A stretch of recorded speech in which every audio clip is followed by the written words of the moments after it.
In this episode of Hardwood Floor TV, lace in or butt hardwood to an existing floor. The choice may not be about appearance only.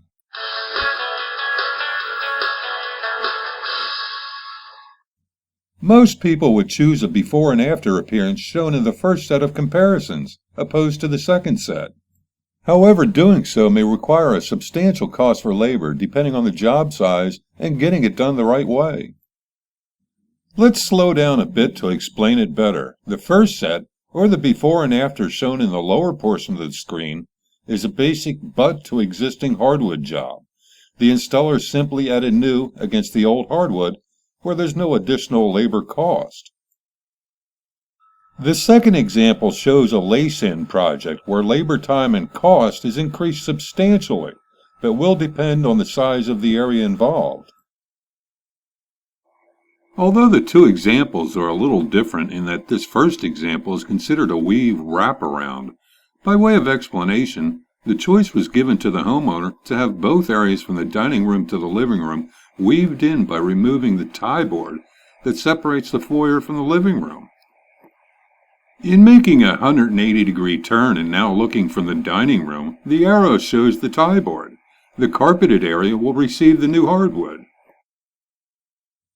What complicated this example is the time and cost involved in weaving the dining room into the living room and meeting the hardwood in the foyer exactly. Why? Let's take a look at the view from the foyer again a little further back. The original installation was sloppy, but you can't see it from here. It's very likely it was also installed in the humid summer months. What happened was the floor shrunk considerably with gaps along the side joints everywhere. Okay, so you're asking, I don't get it. Or what's the big deal? Just start installing the hardwood and it'll meet up or weave in with the hardwood on the foyer side. If we were to do that, it would not meet perfectly aligned without making adjustments. Let's move into the living room and get an angle from there. Our starting area would be from the dining room side and working toward the foyer and through the living room, or where the tie-in board is located, so the final appearance doesn't show any botched moments. But if you remember, the area on the other side of the wall, shown here after refinishing started, has side joint gaps everywhere. Adjustments have to be made to install the living room in the same manner with the gaps. Folks, before we continue, let's get one thing in the open. A weave or a lace is not for the cheapest guy that bids your project. And don't even bother asking those big box guys or that lumber place, because they'll probably look at you with eyes glazed and have absolutely no idea what you're saying. Yeah, that lumber place. I'm not saying a word.